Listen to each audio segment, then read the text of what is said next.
All or right. this afternoon rather. Hi, hi, everybody. And thank you, Tiffany and Doug, for your flexibility. So I think I win the contest for being furthest east. I'm actually in Connecticut right now.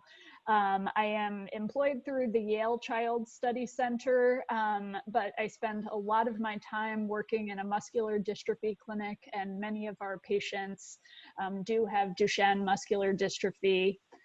So today, I have the pleasure of talking about the topic of discussing Duchenne with loved ones, of course, shortly after the time of diagnosis, and then really for the rest of your child's life and your life. There's many people that are involved in these discussions. So you'll see as I talk today, the emphasis that I placed is really on talking to a patient themselves about it and within family conversations, but many of these recommendations apply to other people as well. So Carrie, you could go ahead. As Tiffany did such a nice job earlier describing, the time after diagnosis can really be quite shocking and demanding. There's a lot of information that needs to sink in at that point in time. And it can really be almost traumatic in many ways. I've had many parents tell me that their child's life sort of flashes before their eyes at that point, and they're already experiencing anticipatory grief about some of the losses. So this is a tricky time to navigate some of those early conversations, but I can hopefully provide some guidance about what that could look like. Go ahead. What we do know is that communicating about Duchenne is sensitive, difficult, and also very important. Unsurprisingly, it's a tough topic to discuss. There's some older research that shows that even spouses had a hard time talking about it, even outside of the presence of a boy with Duchenne. What we know with certainty is many times patients themselves are not the ones to bring it up, even though there might be a wish from families that they would. So some families kind of wait for, well, I'll wait until my child says something to me about it, and that might not be the preferred strategy. And a particularly hard subcomponent of talking about Duchenne is the progressive nature of the disease. I think that's a question I see very often in clinic. There are multiple challenges that make it difficult to openly communicate about this. Among these are uncertainty about what exactly to communicate and at what points in time. We know that for many patients, they're diagnosed at a very young age, like 3 or 4 or 5 or 6. So I often hear, is my child even old enough to start these discussions at such a young age? Caregiver burden, of course, for parents and caregivers involved, they're under a tremendous amount of stress at that time. It's hard enough for adults to understand what's happening with this rare disease. So it makes it even more difficult to know, what do I tell my kiddo about it? Of course, anxiety as well. I have 2 terms here that I'll just briefly describe. One is this term called mutual pretense, and it was coined by an anthropologist who basically went into children's hospitals and studied kids who had terminal illness, and I think she studied cancer in particular. And what she found is that everybody within families tended to know how difficult the situation was and tended to know, like, hey, things might not end up well here. And everybody had a sense of maybe a poor prognosis being present. However, this wasn't really discussed. So kids knew what was going on, parents and caregivers knew, but it was sort of a secret that was held on both ends. So I think this applies to Duchenne too. And what I want to say about this is that comes from a very good place. So we know that Of course, that comes from a protective, loving place of I don't want to burden my child with this and I don't want to contribute to their worry. Similarly, parental accommodation has to do with, it's kind of similar to helicopter parenting. I put a picture there, and it's just a visual to show that, of course, many, many people, understandably in this situation, go out of their way to really protect and shield their kids who have Duchenne from not only the scary information, but from other things that might be distressing. And even though this could alleviate and help with some of the distress in the long term, what we know from lots of research is over time that could actually drive the worry. It communicates to kids like the world and life is scary. It inadvertently can communicate, you're right, I don't think you can handle some of these things. So we really want to be cautious as adults and model confidence and model coping skills and send a strong message that it's okay for some of these things to be out in the open. And I'll get into more detail as we go forward. There's numerous benefits to talking about Duchenne. We know it promotes trust in general. Big family secrets are sort of related to a little more dysfunction and difficulties within families in general. So we know getting those secrets out in the open, whether it be this is the name of what you have or other things that are kept under wraps, we know having them be out there promotes trust. We also know secrets can backfire. So I've encountered situations where a child finds out down the road from somebody else what's going on, and then there's questions for the primary caregivers or the parents, like, why didn't you tell me this? So it can really, disrupt some relationships, and we want your kids to come to you for this information. So how can we establish that very early on? We want your kids to receive accurate information, of course. Sometimes if these conversations aren't had in the open, then kids understandably will go off on their own and try to figure out what's happening. So this allows opportunity for us to intentionally guide them in finding out information from reputable sources like their medical team. We know from working with kids with Duchenne and all sorts of illness in general, if they're part of these conversations, it can increase their sense of control, their autonomy, their independence, their ability to participate in decisions. I can't tell you how many times in our clinic, it's a little unfortunate because, and again, this comes from a good, well-intentioned place, but sometimes kids don't even know the name of what they have or that they have Duchenne, which puts the doctors and rehab therapists and other providers in a position where they're like becoming a part of that secrecy.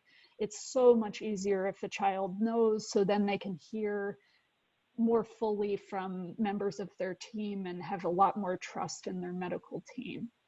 And then, as I mentioned before, not telling can send the message that it's just too terrible to talk about, and it accidentally sends the message like, I don't think you can handle this.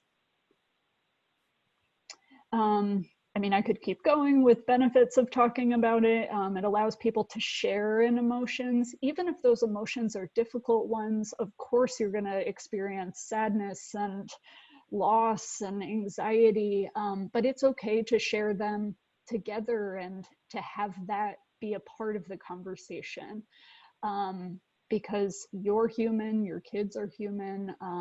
So there's something to be said for sharing in that. I loved Tiffany's example before of how her son's doctor, there were days that she got down on the floor with him and just cried. I mean, even though that's a difficult moment to experience that sadness, what a gift that your child won't be alone in some of those moments. We know it reduces uncertainty about the future and about how people are coping. And we know that kids of all ages have pretty creative imaginations, and sometimes if the facts aren't out there, then it allows more room for creating a story that might even be more terrible than the truth. There's many tough topics of conversation that can arise. These are just some examples, ranging from time of disclosure. I saw in the beginning that close to half of you are pretty close to the beginning of your journey. So some of you might be around this point of how do I just tell them in general about what they have. And then there's other points where these conversations will really be revisited. So when symptoms are changing, when the disease progresses, if there's potential for a big surgery or a medical procedure, that can be frightening. And then natural life transitions like moving to high school, or if it's time for your child or family member to start using a wheelchair. So these will never be one and done conversations. Different topics will arise throughout the lifespan. Of course, as you would with any conversation, we would adjust that not just for the age of your child, but for the developmental level for your child. So I love this picture that I scanned out of one of my favorite books called The Psychology of Childhood Illness. And what I'm trying to depict through this picture is that understanding of what's going on is, of course, going to change. I'll give you an example. What we see in some of our younger children is sometimes they feel like they did something wrong and that's why they have the disease that they have. So we want to be mindful for like how their understanding and grasping of the situation evolves over time. Just as you would navigate the birds and the bees talk with kids differently depending on their maturity and their cognitive level and their age, same thing with talking about Duchenne. The way you talk about it with a 5-year-old is going to be way different than how you talk about it with a 12 or an 18-year-old. So I think we're ready to move on, Carrie. The next set of slides, I really want to focus on the nitty gritty of how do I make this easier when I'm talking to my child or a family member. So many of these things maybe you're doing already, but hopefully they're helpful suggestions. First, take your time. We really want to set the stage and not do it at a time when you feel rushed, regardless of the topic. Hopefully that goes without saying. Ask questions first. We often find that kids have a much better understanding of what's going on than we think about, than we know. So I recommend that you start with your child of what do you already know about what's happening here? Why do you think we saw these doctors today? So starting with an open-ended question, sometimes you learn from your child's response, like, oh man, they knew a lot more than I thought. And then as you're talking to them about it, there can be additional checks, additional check-ins, like how do you feel about what I told you so far? But usually open-ended questions that don't have a simple yes or no answer get us a little more rich information.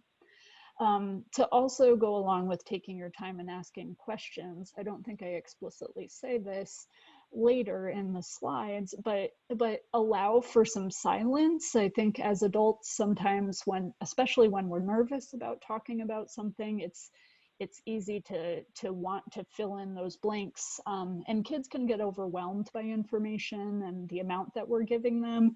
So really allow room for quiet if they're thinking about something, if it seems like the wheels are turning in their heads. It's okay to sit in some silence and be patient, even though it can be a little awkward and hard sometimes. Whatever comes back at you, whatever they say, a nice strategy is just to validate the different emotions and words that are coming back at you. So for example, if they say like, I hate that I hate that it's hard for me to run or walk. You can almost give the words back to them and just say, man, like you're so angry, or it's so upsetting to you that you're not able to walk and run like other kids. So if you're in a moment where you're like, oh crud, I have no idea what to say here, just reflecting back what their experience is can be a really powerful way of supporting them. And your kids know that you're affected by this too. So it's normalizing to them and it's validating if you share back what your experience is. Now we want to be a little cautious here because of course you don't want to say like, oh, I've spent every night, all night crying about what's going on. Like there's a way to be honest and genuine without causing further distress by disclosing too much. It's totally fine and helpful to say, I also feel really sad or worried or scared about what's happening here. Mom feels that too, or dad feels that too, or whoever. And then, I mean, consider the individualized communication styles of your kid. It was so fun to see before in the chat some of the resilient qualities and examples that you provided about your boys. And I bet you have a sense of how they talk about things. Maybe some gravitate towards humor, maybe others, there's really rich conversations that come out in the car when you're driving somewhere. So be looking for those openings and be aware of how your kid is built. I think those are things that are not easy to sum up on a slide, but you'll be able to find those signs that support your kids in talking about a variety of topics. Use the correct terms. So we don't want to start making up metaphors or really being creative in these discussions. You want to name the disease for what it is. We want to use simplified language. Hold in mind that your child is a child, even if they're an older teenager. The information that we would give them is likely very different than what we would give other adults or adult family members, or how we would talk to providers about it. Be aware of your own body language. Try to remain calm. I know this can be easier said than done. Be wary of those times where you're talking to your child and your nonverbal behaviors are sort of betraying you. So just keep a watch on what your body and face are doing in addition to what words you're saying.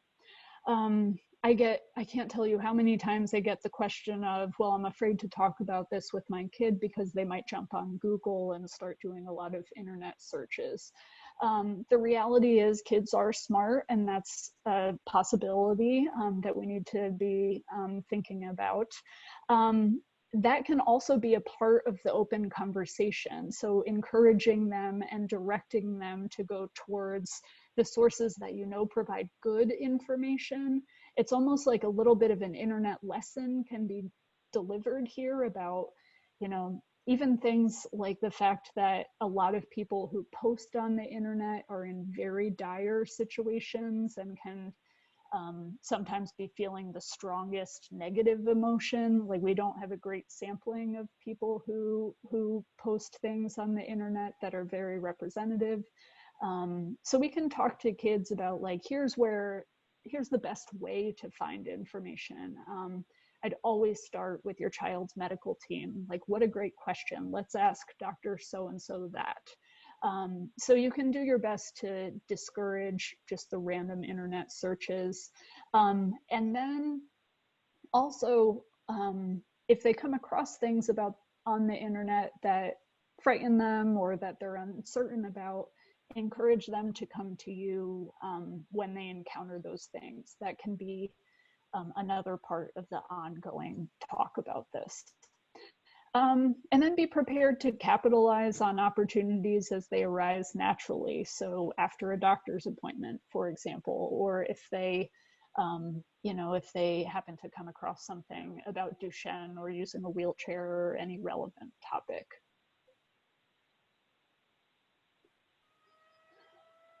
This one is extremely important. It is totally okay not to have all of the answers, especially if you're closer to the beginning of your journey, or really if you're at any point. I mean, nobody knows everything about this. I would definitely normalize that for your kid. And if they ask you something and you have no idea, what a great thing to say of like, wow, what a great question. I'm stumped by that one. We'll have to figure that one out together. Um, totally fine to say, I don't know, or we don't know what's going to happen. Especially with something progressive like Duchenne, I think a very helpful statement that can be reassuring to kids is, we don't know exactly what your specific path is going to look like with this. Because despite all of the great research that we have, some kids are really living very long lives with this and getting quite far along. So we don't want to generalize too much, and we can help our boys with Duchenne know that everybody's journey looks different. And just because we found this piece of information doesn't mean that that's going to be the case for you. Being honest, I think I've highlighted that in different ways, just being genuine in how you speak about it. And there's ways to be creative in how you share.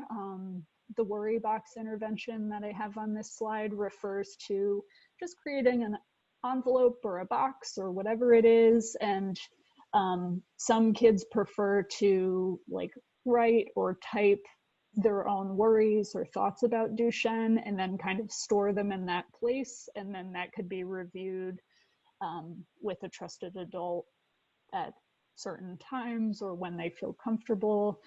So some people prefer those like other ways of talking about it that aren't necessarily verbal conversations. And then we talked about other settings that just might be easier to talk about things in. If let's say that your child's not too much of a talker, I think as I was talking, somebody actually shared an example where their young man was quite quiet. It's I wouldn't overwhelm them with many questions, but you can sort of think aloud and model for them what you might be thinking. So, for example, saying to your child or relative, like, a lot of people would really wonder about, X, Y, or Z, or Dr. So-and-so told me that many patients are curious about this or have worries about this at this point in their treatment. So sometimes when I do that in therapy with kids, or I encourage other families to do that, then they start to see like the head nods from their kids, and they start to use that as an opening to talk further. Especially to promote independence and autonomy, I recommend encouraging questions at each medical appointment, and really encouraging your child to be the voice that communicates with the doctor directly. As early as we could start that habit, it becomes easier over time. And we want to do our best to strike a balance between hope and avoiding providing like false reassurances. We definitely don't want to lie or make promises that can't be kept. So we want to strike that balance between, what is the reality and what can we expect that might be tough to handle, and then what is the hopeful part and how can we find the silver linings in this, which I think Cure Duchenne does such a nice job of trying to encourage people to do. And then going along with finding any silver linings, kind of helping a child understand what do we have control over right now? Like, what are the parts that are within our grasp that we can build in to make this manageable? I just provided on this slide just a few examples of some of the words that might be helpful, especially for kids who are a little bit earlier on in their journey. So you'll see that these are pretty simplified explanations. I know that these examples focus primarily on the diagnosis and Duchenne itself, more than the other questions I referenced. But there's some nice examples that are honest and accurate and not overly complicated. On this slide and the next, I provide some resources that might be helpful. The first bullet that you see here is actually a Cure Duchenne blog that's written by Paul Miller. We know he is the dad of Hawken, and Paul Miller, as you may know, is the co-founder of Cure Duchenne. He did such a wonderful job explaining in this entry of how he used an aspect of his son's routine, which was stretching, as a vehicle for communication between the two of them. And it wasn't that they talked every single time about Duchenne and what his journey was like. It was just an opening to talk about life in general. So I encourage you to take a look at that. I thought it was beautifully written and described. This book in the upper right hand corner is called Dan and DMD. I love that resource. I think using books in general, especially with young children, can be a great way to guide the conversation and to provide structure. And then there's another link that I provided on the bottom. And then if you move to the next slide, there's additional links as well. The one in the middle, so I used to work at St. Jude Children's Research Hospital in Memphis. So even though that one's a little more oncology focused, I'd say that almost all of the points are also directly relevant to working with kids with Duchenne, and they have some really nice concrete recommendations that mirror those that I talked about. And then on the bottom, DMD and Me is like another electronic book that I've found to be helpful working with families. So overall, I want to move to the questions, but we know these conversations can be difficult. They're certainly doable. I would give yourself some grace too. They're not always going to go perfectly, and I promise you that your boys are smart and they're gonna throw questions and statements at you that you're gonna be like, oh man, I don't know what to say to that one. It can be tough, but we know the benefits of opening these conversations significantly outweigh any risks. There's tons of support and research to show that even if it's a tough conversation, it's one worth having, and it can really foster the resilience of the families who are affected by Duchenne.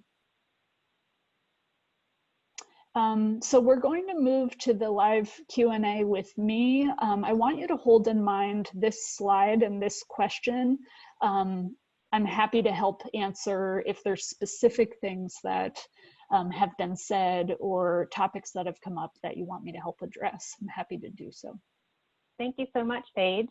I appreciate it. Always a wonderful presentation. I love the way you put everything into a little package that's easy to understand. So I appreciate your input on all of this. We had one question, and it appeared that you were seeing the chat, so that's great because it seemed like you were answering some as we were going along. But there was one I looked back, and it was, how can a parent find out what a child knows about the disease without planting the seed for them to begin researching? You know, how do we don't know what he knows. So do you have any suggestions or tips on that?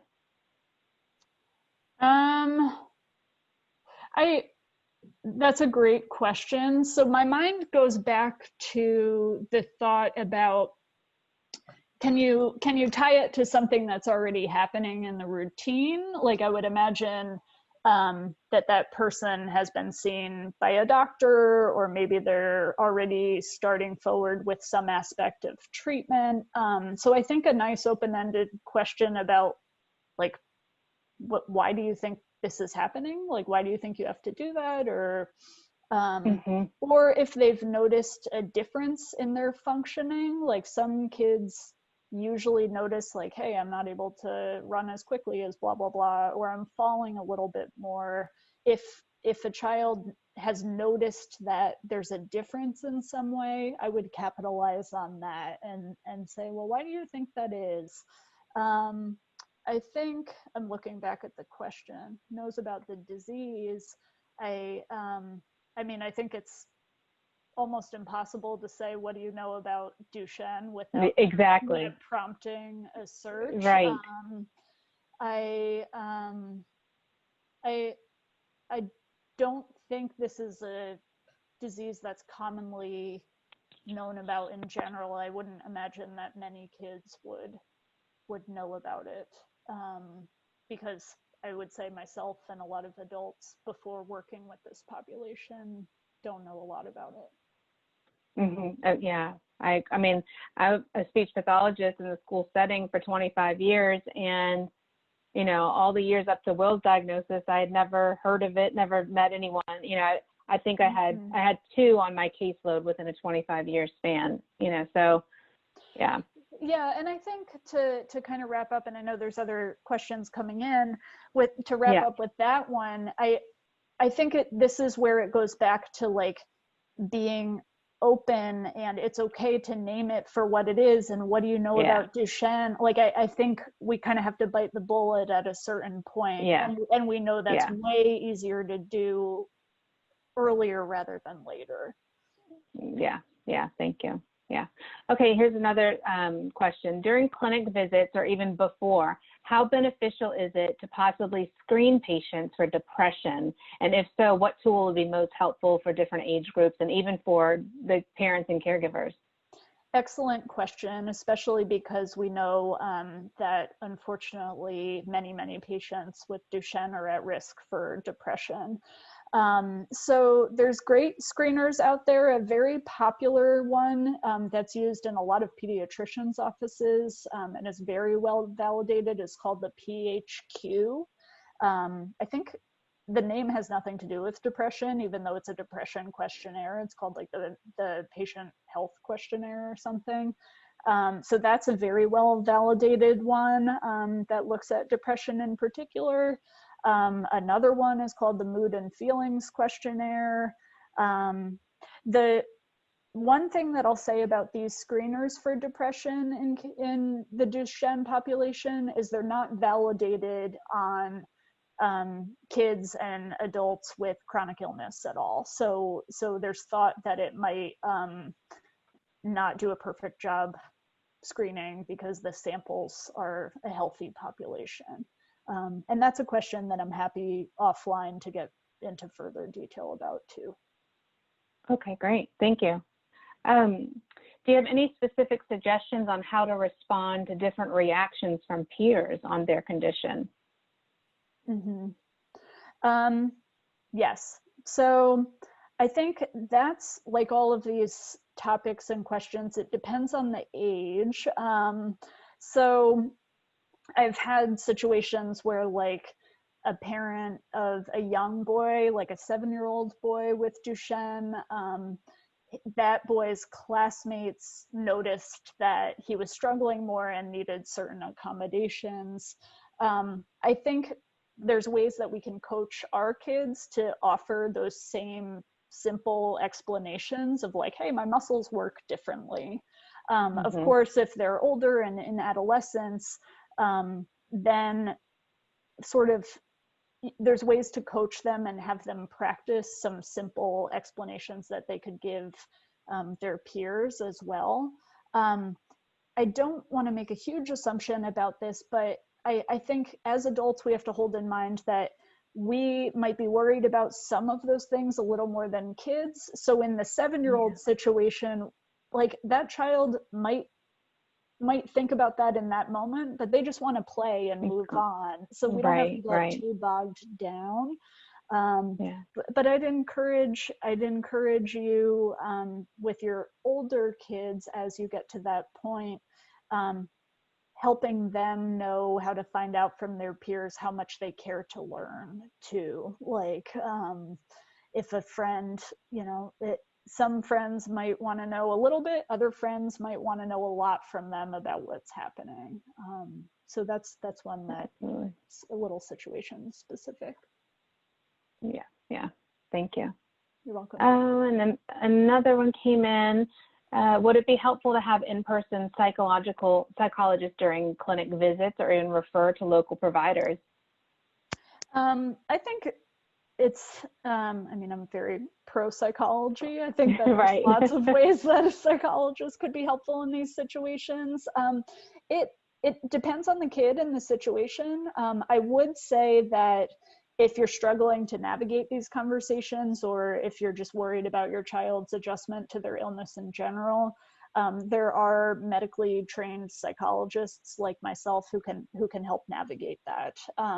And even if they're not specialized in Duchenne or the medical conditions globally, then I go back to Doug's recommendation, which is as long as they show a willingness to like learn more and support the family, I think it could be very helpful to have a psychologist there.